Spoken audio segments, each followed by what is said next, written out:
My deepest apologies. Let me introduce myself properly. I'm your future and your prophecy. Navigate the way to the top, girl. Just follow me. First and foremost, before we even start this video, I wanted to break down my name. The whole name is Olu Fumilaya. Olu, it means, God-given. And Fumi is give me, or give to me. And then Ayo is happiness or joy. So when you put that all together, Olu Fumilaya, it means that a gift was given, a gift of joy was given by God.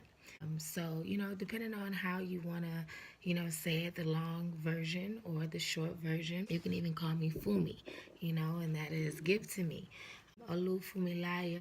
It is a beautiful name to me. It was given to me from a special friend in Nigeria when I went and took my first trip last year. And it's just, it stuck with me. It was beautiful. The origins is West Africa, and when I did some digging and history searching, I found out that my origins are from Benin and Togo.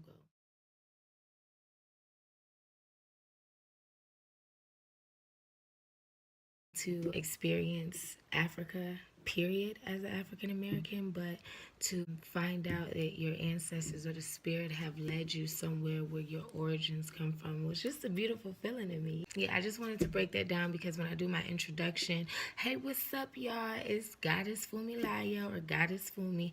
I didn't want you guys to be like, hold up, who is this? She changed her name. No, my mother gave me the name of Jennifer, and I'm still Jennifer, but I choose to go by Fumilaya or Fumi.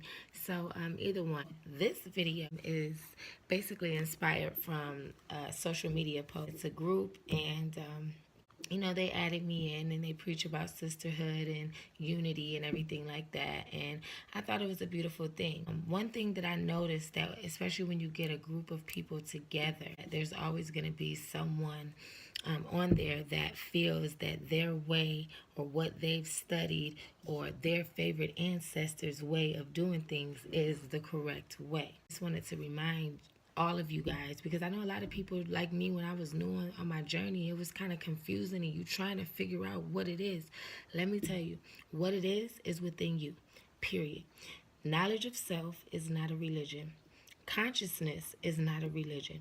And this is what a lot of people do. They try to, once you leave religion, they try to, they try to use black power and they try to use, whatever it is that our ancestors was doing at a period when they were here, when their physical bodies was here, not always what is meant for us to be doing. You know what I'm saying? And they always try to push it on you just because they have a favorite ancestor, that prayed a certain way or did certain things. And let's talk about the definition of religion, first of all. That's why I say when I say consciousness is not a religion and knowledge of self is not a religion. Let's just talk about religion, first of all. Okay, so I have a few definitions written down. Religion is the belief or worship in a superhuman, controlling power, especially a person or God or gods. Another definition of religion is a system of faith and worship. I always called it just a way of life, a way that you choose to live your life is your religion. A belief, an interest, a group of organized system or beliefs and ceremonies and rules. This is what religion is. So when you look at what religion is and you look at the term or the phrase knowledge of self, you understand that self is about self. This physical being that's carrying the spirit that I'm held responsible for, self-preservation, first rule of nature. This is the spirit that I'm in control of, I'm responsible for. Doing what worked for our ancestors in the past, doing what works for someone else may not be the same way for me. What works for you might not work for me. And that's when I had an issue when I was with Islam. Like, I don't like the fact that I got to wash a certain way or kneel down a certain time. And, I don't like that.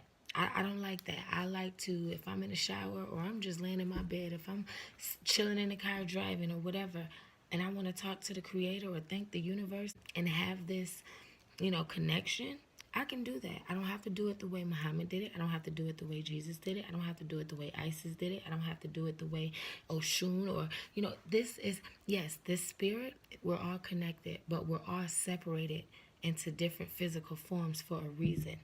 The spirit needs a chance to have these different experiences. And the way that the spirit has these experiences is by being in the form of these different physical bodies. This physical body is temporary. It's not forever. My spirit has a feminine and a masculine energy within itself.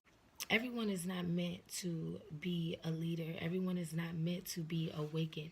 The more that I study myself and my understanding of the laws of nature, I understand that everybody ain't meant to be awake. Maybe in their previous life, they were awake, they were wealthy, and they had it all. Maybe they had to come back this go round to humble themselves, to know what it's like to be asleep, to understand that feeling. Maybe they were like one of those super conscious people who just felt like they just was better than anybody who aren't on that same level, because we've all been there, especially in the journey to consciousness. You get to that mode where you down in Christians, you down in, but it comes to a point where you realize everybody got their own purpose, everybody got their own path. So the post was talking about polygamy, and when you think of polygamy, you have to understand the definition of polygamy. Polygamy is when a man or a woman have more than one spouse. So it could be a man having two wives or a woman having two husbands or more. That's polygamy. Polygamy is when you have a man married to more than one wife. Now, this is the original practice in Africa, polygamy, not polygamy, because that's a whole broader term. But when you think of polygamy, that's what most of our African ancestors practice. Just because that's what they practice don't mean that's what we got to practice now. What they went through at that time may have caused for them to have a polygamous relationship. Understanding that the spirit is masculine and feminine, understanding that this physical body is temporary, I understand that I can see how a spirit can be in love with another spirit. Now, the only thing that make those two spirits their love wrong is the fact that their temporary physical bodies may look the same. Now, procreating is totally separate from sexual energy. Procreation is, when you have a baby, in order to have a baby, you need that feminine and that masculine physical body forms to come together, right? You don't need that for sexual energy. You can be alone in your room and have sexual energy. Sexual energy is so powerful, y'all. It's one of the most powerful energies in the world. You can use sexual energy to heal. You can use it to just for pleasure. It's not just for procreation. A lot of people get in their mind, like with me, I feel like if I was to ever be in a polygamous relationship, I would want it to be me and another sister and my husband. But she's gonna also be my woman. If we're gonna be each other's comfort, I would like for us to have our own house, but maybe our own space within the house. You know what I'm saying? I don't want it to be separate, because my spirit within me is attracted to both, the physical bodies of a woman and a man. But at the end of the day, I always want that masculine energy as the center, as the sun of that household. The more wisdom, the better. But that's just my preference. That's my religion. That's my way of living. I don't say, oh, that's not polygamy or that's not polygamy if the two girls are sleeping together. Why? That's what we do in our home. And I'm not talking about me because I'm single. But if that's what I choose to do, that is what will be our choice in our home. And just because you choose to have a separate home from your sister wife and your husband is the only one that gets to have this sexual energy between you two, that's your preference. Again, your religion. If you look at different ancestors, there were African goddesses who was known to have more than one husband. But that don't mean that that's for everybody. I can't handle more than one man at a time. If I had me a man that can do everything I needed and I was attracted and that's all I need.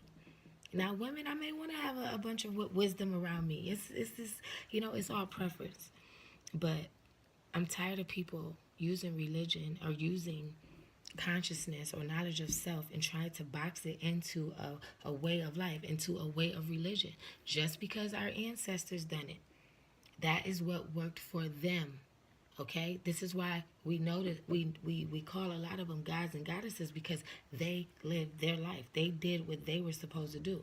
Now, in order for us to ascend and become the gods and goddesses that we're meant to be, we have to experience what we're here to experience and have our own destiny, our own life. We're not clones, guys. And we also have to remember, culture conditions motivation. You know, what inspires someone to do something is all based on their culture and their principles. Everybody is born with different principles. Everybody is born with different feelings about things, you know?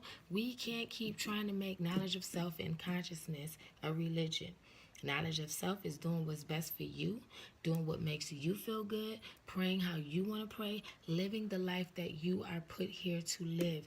Take care of your spirit. You are responsible for your spirit. You are not responsible for nobody else's. All you can do is shed love and light.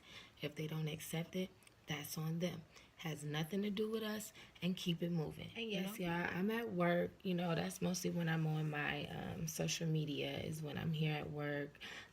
I usually do a lot of studying here. I bring all my books and everything here at work, and every day I just try to be the best me that I can be. I try to, you know, grow. I teach my children everything that I wish I would have knew at a young age. Like, you know, it really makes me feel good when my sons take one of my books and really start reading it. Like, that shit just make me feel so good. Like, yes, you know, because I'm not perfect. We all have mistakes. You know, we all do things. And we can't, you know, base the way we live and what works for us on other people. And that's something that I had to learn. And you know, I apologize for anybody I ever judged, or anybody, because it was a time when I was vibrating on a lower vibration. I didn't understand myself, so you know, I couldn't possibly understand what the hell you going through. So yeah, make sure you guys share this video. I'm sure so many people probably need to hear this information. Shout out to my brother, because he always remind me to live in the now, be the best that I can be, and don't let outside things influence my inner peace. Shout out to Rich Royalty, Goddess Amina B. Just want to say I love you so much for sharing your wisdom with me. You know, I just really, truly appreciate you. But shout out to anybody who's ever, you know, subscribed or shared any of my videos, left comments, negative or positive. I love you all. Please make sure you share this video, subscribe to my channel, hit the like button, and yeah, leave a comment if you have any questions. All right? Love you. My deepest apologies. Let me introduce myself properly. I'm your future and your prophecy. Navigate the way to the top, girl. Just follow me.